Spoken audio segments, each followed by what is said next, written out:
Today's episode is brought to you by Speakly, the language learning tool that has everything you need to achieve your New Year's resolutions. More on them in just a bit. Hello everybody, welcome back to another episode of Decoding the Unknown. In this episode, we're looking at Tammy Lynn Leppert, from Scarface actress to Gone Without a Trace. It's going to surprise nobody, regular viewers of this channel, listeners of this podcast, I've not seen Scarface.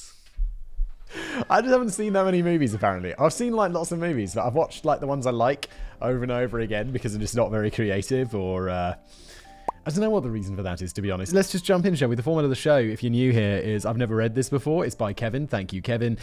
We're going to read it. We're going to explore it together. It's going to be, hopefully, a lot of fun. I mean, if you think it's fun that someone just drops off the face of the earth and possibly was murdered. Let's see. One of the most common dream jobs for children is the dream of being an actor. Yeah, it sure was for me. I mean, ironically enough, I wanted to be a TV presenter when I was a kid.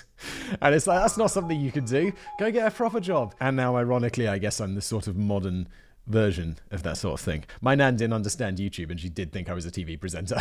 It's like, what do you do again? It's like, I present things. I present videos. Like a TV. Yeah, sure, Grandma, like a TV presenter, except on the internet. And just a little bit worse.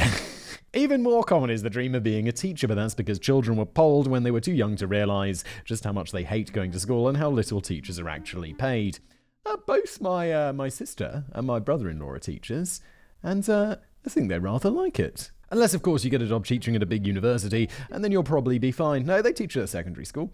Acting is such a common dream job that more than 1 in 20 children hope to become an actor when they grow up. Honestly, I'm surprised the number is that low, but it's probably for the best. More than 1 in 20 kids may dream about becoming a big-name actor, but nowhere near that many people ever have a shot. Yeah, the reality is, I think kids more dream of becoming a movie star rather than being an actor.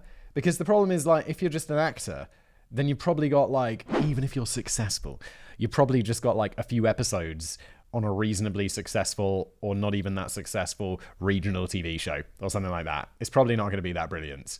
So, yeah. It's just so pessimistic. Only 2% of actors make enough money at it to earn a living. No! And that only counts those that are actually getting jobs, not aspiring actors who can't even land a part in an off Broadway production of Urban Cowboy. But hey, if you're that desperate for attention, you can always join an improv troupe where the bar for entertainment is so low that the sympathetic audience will be thrilled if even 30% of the show is amusing. Well, honestly, that's the point. I like improv. The point is, it's on the spot. If 30%'s amusing, that's really good because this is comedy that people are coming up with on the spot. That's what's so impressive about it. I don't know. I enjoy improv comedy. I like how it's immediate. Or if improv isn't your thing, you can just live vicariously through your children and push them into acting and modeling.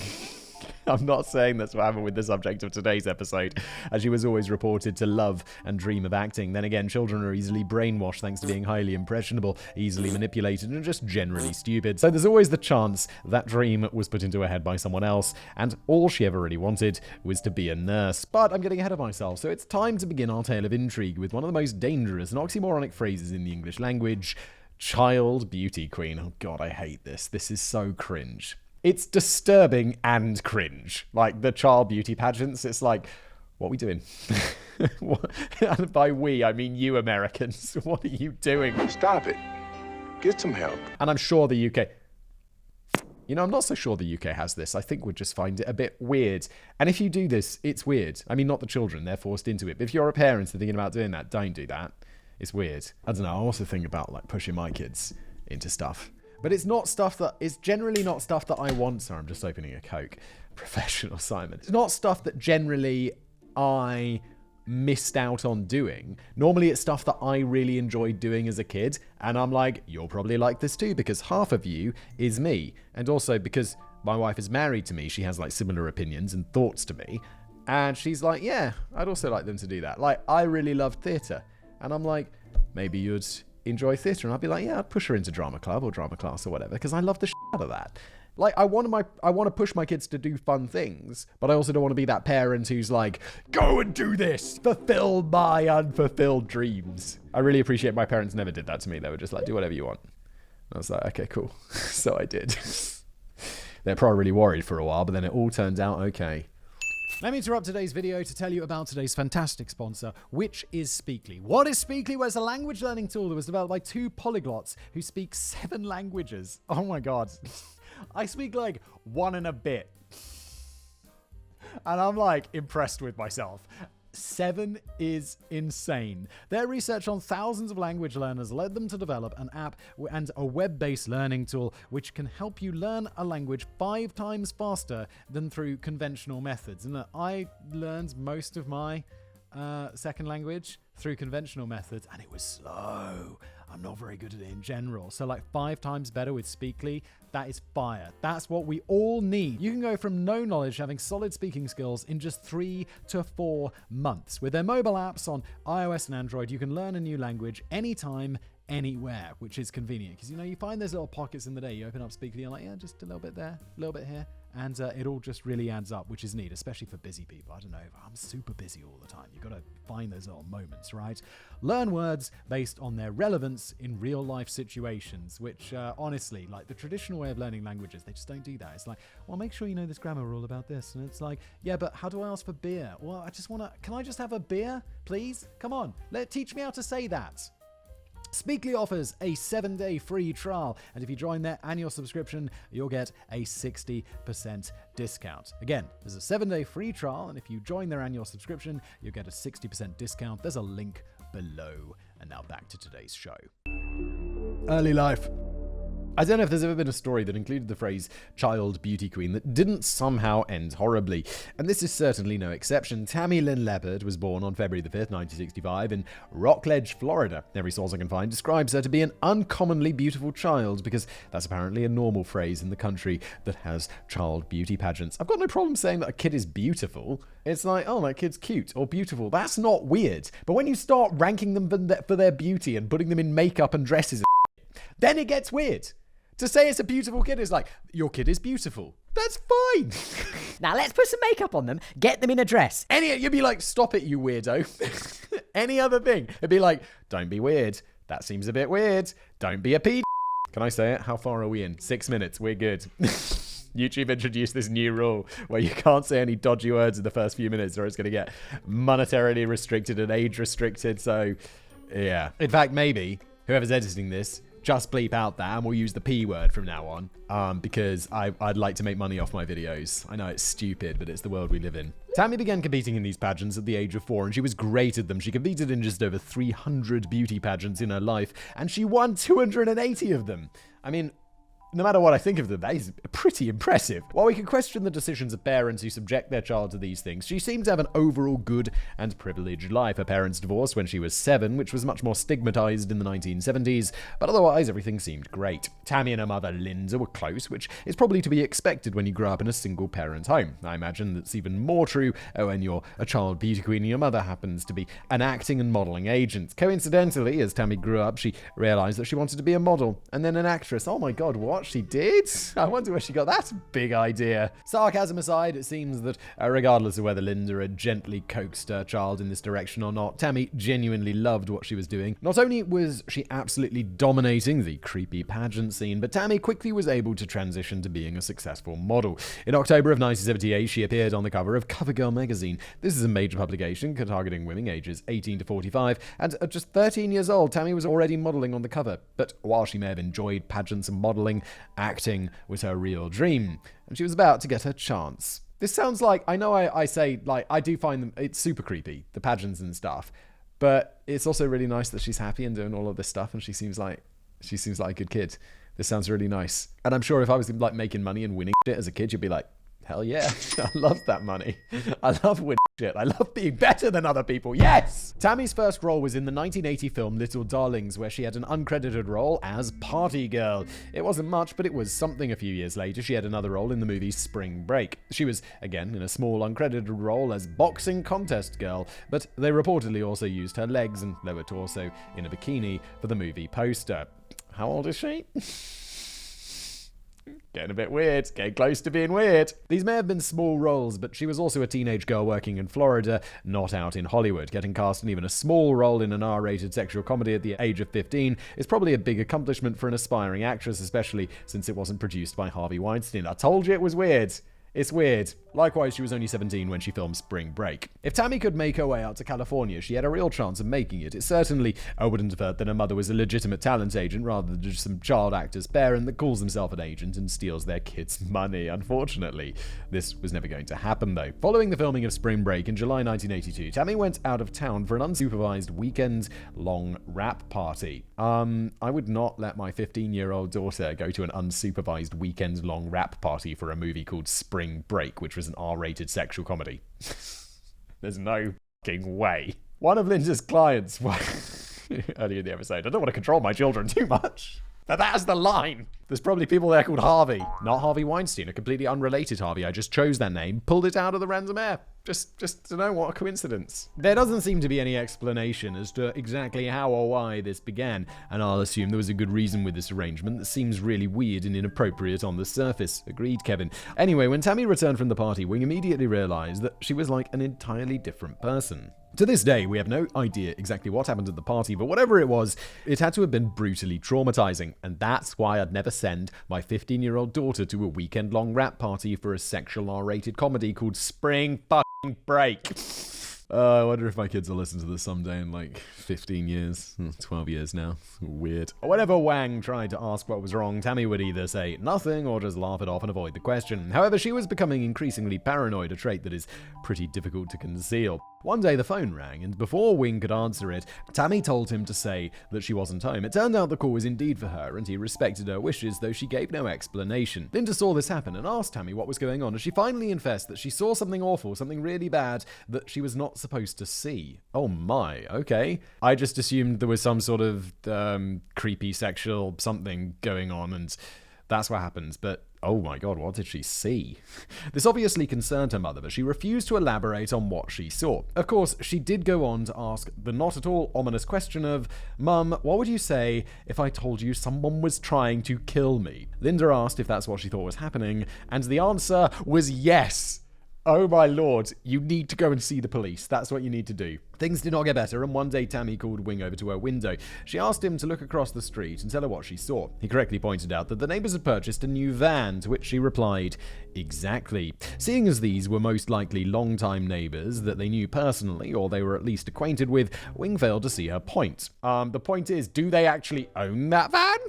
Or is that van just parked outside their house and belonging to some weirdo who wants to kill her? It's not an everyday sort of thing, but people do occasionally buy new cars. Tammy pointed out that the van had mirrored windows, stating that they can see us, but we can't see them. This had been going on for the better part of a year, and Tammy's mental state deteriorated to the point that she spent 2 full weeks in complete isolation. There are 2 people that you need to make phone calls to. One is the police. Number 1, the police. Just go do that right now. Like, go book an appointment. Do you book an appointment with the police when you got something like this, or just wander into a police station? You don't dial 999, right? Oh, 911, right? It's not an emergency. You just wandered out of the police station wondering, I think someone's trying to kill me. I'd have no idea what to do in this situation, but I know the police will be my first port of call. And the second is just see a psychiatrist or a therapist or whatever. It's time. Just in case this is all upstairs. Linda, for some reason, sometimes you get a Coke. And this is completely unrelated to today's episode. I apologize. But sometimes you get a Coke and it's just extremely good. Like, it's better than other Cokes you've tasted. I don't know how this happens in the quality control or whatever, but this Coke that I'm having right now is bloody fantastic. It's really good. Wow. I'm sorry, let's carry on. None of you are here for this. Linda and Wing couldn't tell if Tammy's fears were real, if they were paranoid delusions, or if it was a mix of both. It was after these 2 weeks of self-imposed exile that Tammy received what might have been a big break. She was offered a small part in the upcoming movie Scarface that was going to be filming in Miami in March of 1983. She took the role, and she went to stay with family friend Walter Leibowitz while filming. At first, things were going great. It may have only been a small role, and she was still mainly there as eye candy, but it was also a speaking role and relevant to the plot. For any big fans of Scarface out there, Tammy is the girl who slaps Stephen Bauer across the face when he tries to show Al Pacino how to pick up American women. Oh, look at that.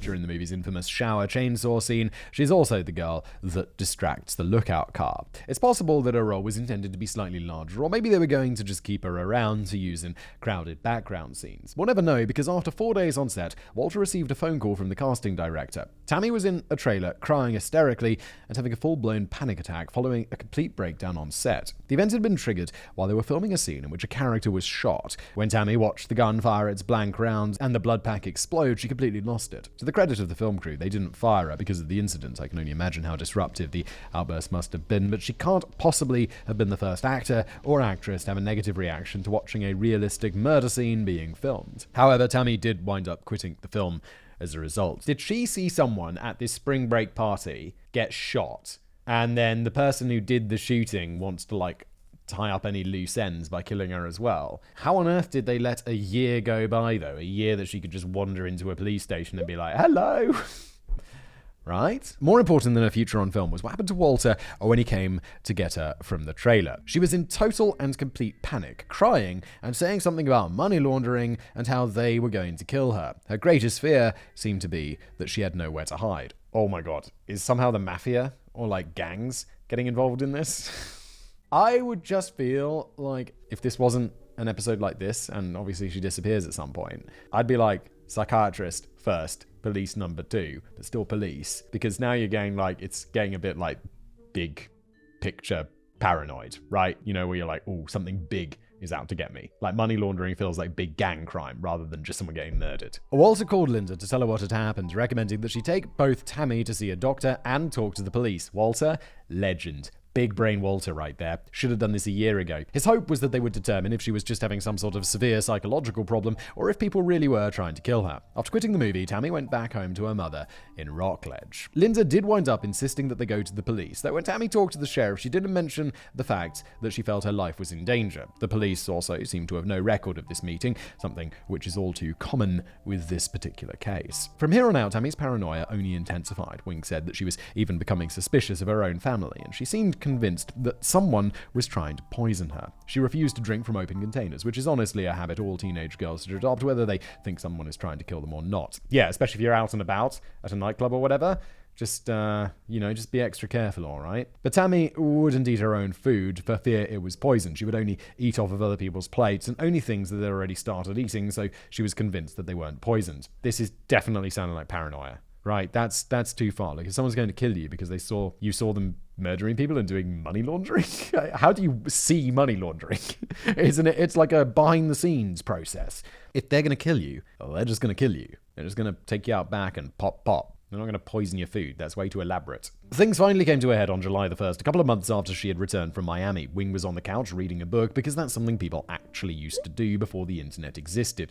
Tammy angrily accused him of looking at her, and when he denied it, she stormed outside. After walking outside, she quickly changed her mind. Maybe she got over it, or maybe she decided that whatever was outside was far scarier than her sort of brother looking at her. She turned around, head back inside, but the wind had blown the door shut, leaving it locked. It was at this point that Tammy completely snapped. She banged on the door, demanding to be let inside, but then she saw a baseball bat lying on the front lawn. She grabbed the bat and smashed the windows on the front side of the house. Wing opened the door, telling her to stop, and she charged at him, hitting him fortunately with her hands instead of the bat. He described her as having a crazy look in her eyes, and it was in his opinion, at that moment, she didn't even recognize who she was. Linda intervened, reportedly saying, "Tammy, it's Mother, I love you," until she finally came back to her senses. In Linda's own words, "I handled that incident, but I didn't know if I was going to be able to handle the next one." She checked Tammy into a medical health center so she could get a full psych eval. After 72 hours, she was released, but that means very little. There were no drugs or alcohol in her systems. There wasn't going to be a need to transfer her to a rehab facility. Beyond that, unless she was deemed an imminent threat to others or expressed desires to commit suicide, they weren't going to hold her. The mental health system in America isn't exactly lauded for its thoroughness or efficacy,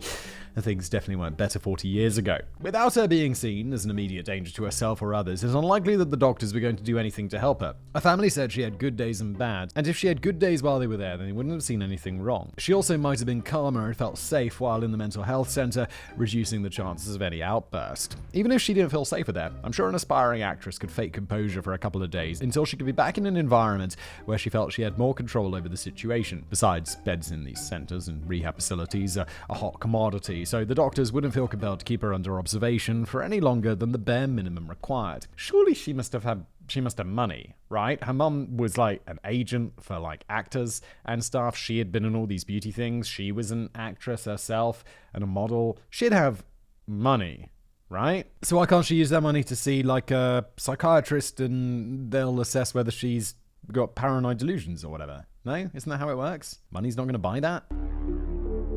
The disappearance. Tammy was released on July the 4th, and the next day she went out with a friend of hers. She had previously told her friend that she thought someone was trying to kill her, and on this day she had again stated that she saw something that she shouldn't have seen. Once again, she refused to elaborate on what she had seen. The two wound up going to church to pray, where Tammy broke down in tears for several minutes. You're not going to be able to pray those paranoid delusions away, or the people are coming to kill you, if they're real. They made plans to go to church again the next day, though she told her friend that she may be going away for a while without giving any indication as to where. On July the 6th, 1983, Tammy was acting completely normal. Linda thought that she may have been acting too normal, as if she was trying to put on a show of being okay. But around 11 a.m., her friend Keith Roberts picked her up to go to Cocoa Beach for the afternoon. Keith was the last person we know of that would ever see her. According to Linda, Tammy was afraid of Keith, though she doesn't appear to have elaborated on any reason that would be the case. At some point during the drive to the beach, Tammy and Keith got into an argument. Keith is like, in my mind, suspect number one. He picks her up, they're going out. The mum says she's afraid of him. He was the last person to see her, and they got into an argument. Keith. You're setting yourself up for an uncomfortable interrogation. She demanded that he pull over and drop her off at the parking lot for Glass Bank in downtown Cocoa Beach along Route A1A. At her request, he dropped her off and drove away, leaving her alone in the parking lot just 5 miles from her house. Just 5 miles? That's 8 kilometers. It's like 2 hours walk. And that is about all we know. Obviously, Keith would have been a major person of interest as the last person to see Tammy. However, she made 3 phone calls from the parking lot's payphone to Balloonatics, a store her aunt owned on Cocoa Beach. Her aunt was actually out of town, so no one answered, resulting in Tammy leaving 3 frantic messages on the answer machine. Unfortunately, these recordings have been lost, but when they did exist, a family confirmed that it was her making calls which cleared Keith of suspicion. It showed that his story of where he dropped her off was accurate and that she was alive long enough to make these calls. Jesus, Keith. That is mega lucky for you, mate. I mean, all of the stuff against you would have been circumstantial anyway, so you'll probably be fine, but goddamn, people are going to be like, Keith. But Keith, you got off because you didn't do anything. Since then, there has been no trace of Tammy. She was dropped off in the parking lot wearing a blue denim shirt with flowers on the shoulders and a matching denim skirt, and that's about the only thing that the various reports agree on. Some sources cite her as having a grey purse, while others claim that she didn't have a purse on her. Some say she was wearing sandals, and others claim she was barefoot. Like seemingly everyone else who has covered this mystery, I lived in Florida for a few years, and I absolutely agree that there's no way that she was walking around barefoot on asphalt in the middle of July. Yeah, look, I've never lived in Florida, but even when it's hot outside, you don't want to be like walking around on the tarmac with, the Americans call it asphalt, huh? You call it tarmac, the black stuff, blacktop. That gets bloody hot. There's also the possibility that Tammy was 3 months pregnant at the time of her disappearance. This is listed on her official pages on the Doe Network and the Charlie Project, organizations dedicated to missing persons and cold cases, but there doesn't appear to be any other information regarding this allegation. The only evidence cited is that there were rumblings that she may be pregnant. Okay. Going in to state that's fact, are you, Charlie Project or whatever? People say a lot of things, so this isn't terribly useful as none of her friends are on record as saying that Tammy told them she was pregnant. Also, does it really matter? To her disappearance, I mean? Maybe. Probably not. This vaguely inconsistent report of Tammy's appearance when she vanished is unfortunately pretty much the only hard evidence there is to go on. There is the existence of the phone calls to her aunt, though the recordings have been lost, just like her initial police report to the sheriff, and oddly enough, her fingerprints and dental records. The only other evidence came in the form of 2 phone calls to the police, neither of which there is any recording of. At some point, following the disappearance, a woman called the police on 2 occasions to say that Tammy was fine. The woman said that Tammy had run away to pursue her lifelong dream of being a nurse. You know, the dream that she had never told anybody in her life about before that, and Linda said made no sense as Tammy was terrified of blood. These phone calls alleging that Tammy ran away are the last piece of evidence to ever exist in this case. That just seems like some sick person is just messing around with them for whatever disturbed reason they have. I just don't believe that at all. Theories. When there's little to no evidence in a case, there tends to be a lot of crazy theories since there's no evidence to prove any of them wrong. This time, however, the majority of the theories are grounded in reality. Sorry to anyone who was hoping that ghosts or aliens were going to show up in this episode. The first and least likely possibility is that it was all in Tammy's head. An aspiring actress goes to a rap party, wanders off into the bathroom, opens the wrong door, and witnesses a massive money laundering operation taking place in a dark, smoky room while everyone is outside partying? That sounds more like a scene from a movie than something that would happen in real life. Why would people be committing their crimes at the same location as a party? Also, how do you launder money in a room? Isn't laundering money more about like taking some money you made from like drugs and then put it... Granted, this is entirely from Breaking Bad. And then putting it into a car wash, which does surprisingly successful, so then that money looks like legit income. That's not something that happens in the bedroom at a party. Right? It's just, I don't know. Is that me? It seems like that's what money laundering is. This theory would be more plausible if Tammy had ever shown any signs of a psychological condition before, rather than her personality making a sudden and abrupt change following the weekend party. I do believe she saw something that changed things for her, but that could have triggered something in her mind. It could be a combination that led to, her being much more paranoid about something when she didn't really need to be that paranoid about it. Is that making sense with that? It's not necessarily black and white. Even if we consider the unlikely possibility that she could have had early onset schizophrenia and her symptoms just happened to begin manifesting for the first time over that weekend, such an intense delusion is extremely unlikely, as it generally takes years for symptoms to ramp up to that level. Actually, no, again, this would kind of work with my theory. Like, obviously, if you do have schizophrenia, it is going to come on at some point and you're going to get those early symptoms. Is it impossible that she saw something at the party that she wasn't supposed to see, and then over the next year or so, because, this it was over a long period, that she became intensely paranoid about that trigger event? Or is this I'm just trying to mash two theories together, aren't I? It's probably just one or the other. I actually knew someone who had early onset schizophrenia in high school, and something this extreme would have been absolutely out of the question. She once yelled "moo" while we were driving past an empty field because she hallucinated it being full of cows, but that is a far cry from believing your life is in danger from a giant criminal conspiracy. And for anyone who has spent their entire life in urban areas, yes, yelling "moo" is normal behavior for teenagers when driving past cows. In America, Kevin, I grew up in the countryside, we did just, oh look, cows, moo! Okay. A similar theory is that rather than suffering from some sort of mental condition, Tammy could have knowingly or unknowingly taken some sort of drug at the party that resulted in this delusion. It would have had to be a really traumatizing experience to result in the changes to her behavior and personality that happened afterwards.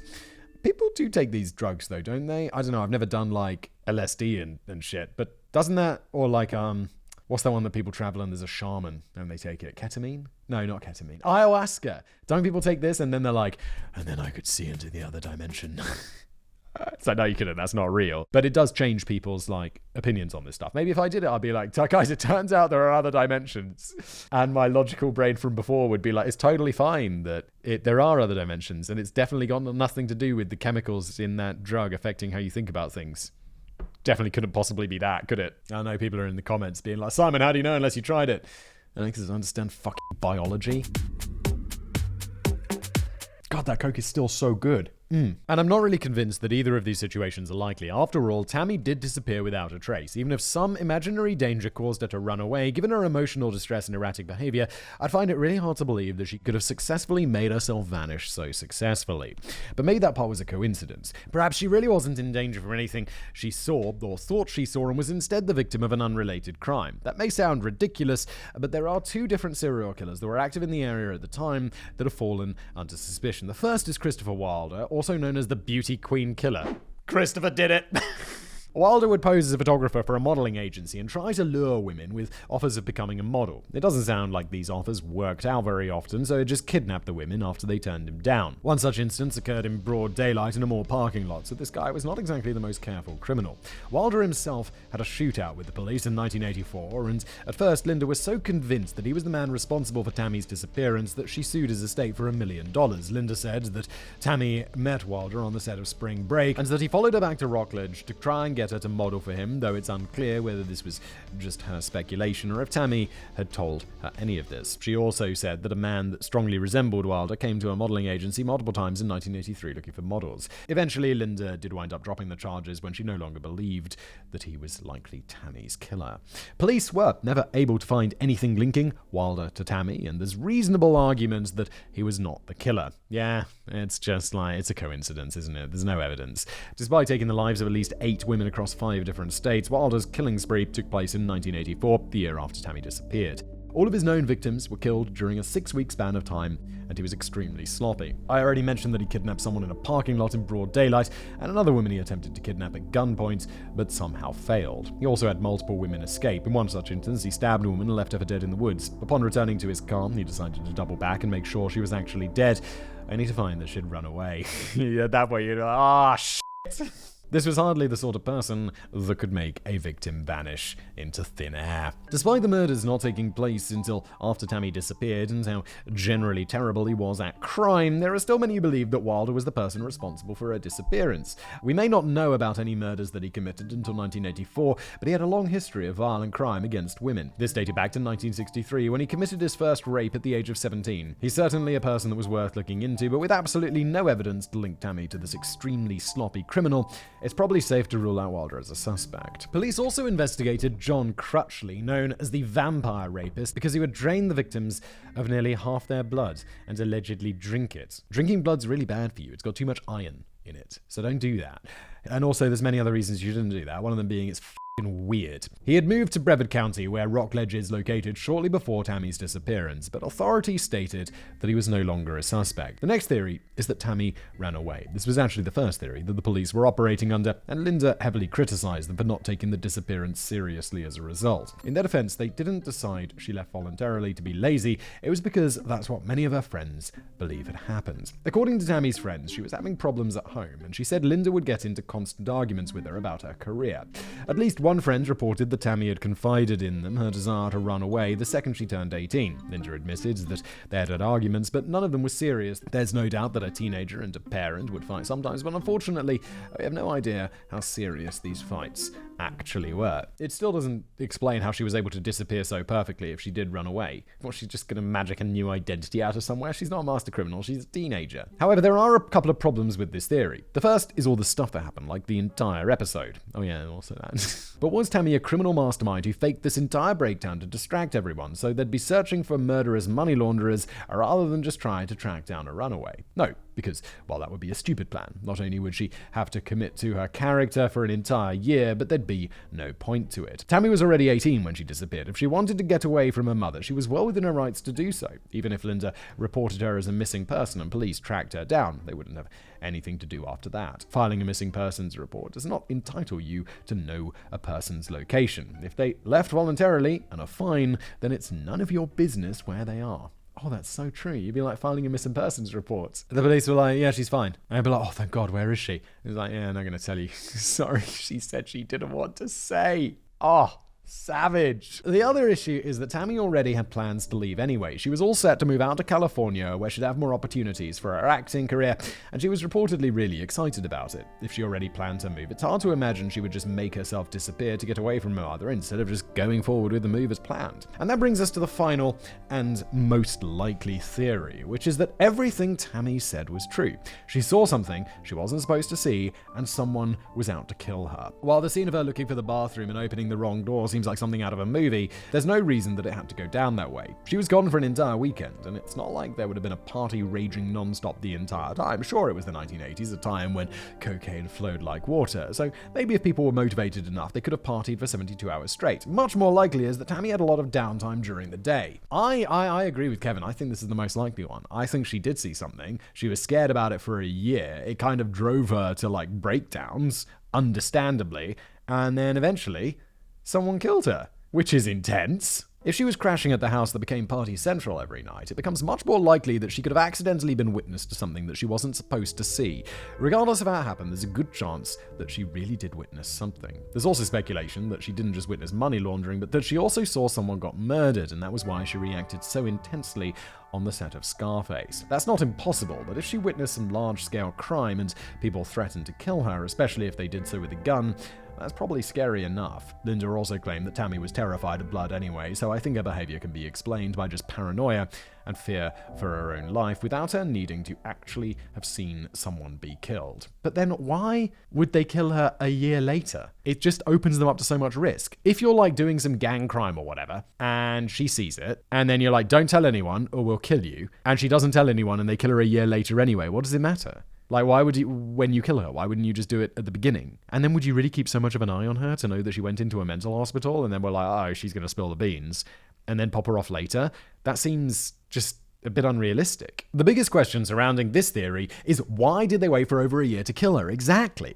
If they felt she was going to be a problem, it would make sense to eliminate her as quickly as possible. Even if they waited to monitor her and ensure she didn't tell anyone, there were still months between Linda making her talk to the police and her disappearance. I'm not a master criminal, but I would think that if you needed to plug a potential leak, that you wouldn't do so at such a leisurely pace. At one point, Tammy told Linda that one of her friends bragged to her about a huge drug money operation that was taking place in Brevard County and included a lot of prominent people, including police officers. But there's actually more to substantiate this theory than Tammy's own testimony. We now know at the time this was happening, the US government had dozens of open investigations centered around money laundering in Florida. Of course, we don't really know the scale of their investigations or the specifics of the crimes they were looking into, and there are roughly 1,000 money laundering cases in the US each year. Oh, okay, in the US. I thought it was just going to be in Florida. What are you up to, Florida? So while it does help give credence to Tammy's claim, it's hardly damning evidence. Wrap up. It's been nearly 40 years since Tammy Lynn Leppert disappeared, and we're really no closer to knowing what exactly happened to her the day she vanished. There's no physical evidence, no leads, and the only people ever named as suspects were ruled out. The only evidence we have to go on is Tammy's behavior and her statements. That and the lack of other evidence. Most criminals are pretty trash at what they do. The beauty queen killer may have claimed over 8 victims, but everything he did was a mess. Tammy's disappearance seems much more professional, the kind of disappearing act one might expect from organized crime. Bingo. I really think this is what happened, and I think that's exactly it. Like, organized crime, they don't mess around. They're not like leaving a body in the woods half dead to run away and then report on the person who killed them. They are making you disappear forever. They know what's up, like tap tap twice to the head, or buried in concrete, or fed to the alligators. We've all seen the movies. They don't mess around. It's reminiscent of the Jimmy Hoffa case that we covered previously on this channel. A person was last seen in a parking lot in the middle of the day, then simply vanished off the face of the earth. It's hard for me to believe that this wasn't anything other than a professional hit. Unfortunately, we're unlikely to ever know what really happened. It's been long enough at this point where we could see a deathbed confession pretty soon, but barring that, it doesn't seem like there'll ever be a break in the case. It's a solid 3-hour drive from Cocoa Beach, but I wouldn't be surprised if her body had been taken to the Everglades to become alligator food. Though Linda passed away in 1995, Tammy's sister Suzanne maintains a Facebook page dedicated to finding out the truth. Suzanne doesn't think her sister is still alive, but would still like the closure of knowing what actually happened. The case into Tammy's disappearance remains open despite no new leads since the 1980s, but I can only hope that someday her sister will get the closure that she needs. Me too. And like Kevin says, we're heading into deathbed confession time, so although I think it's unlikely with organized crime, right? They shut the fuck up. And I do think this was organized crime. I think it's prima facie. She saw something she wasn't supposed to see. And they killed her a year later because they were afraid that she was having such a mental breakdown that she was going to talk. That's it. I'm sorry. I think that's it. Thank you, everybody, for watching. I hope you enjoyed the show. If you're listening as a podcast, please leave us a review. It really makes a difference, helps get this show in front of more people. If you're watching on YouTube, like, subscribe, and I'll see you next time.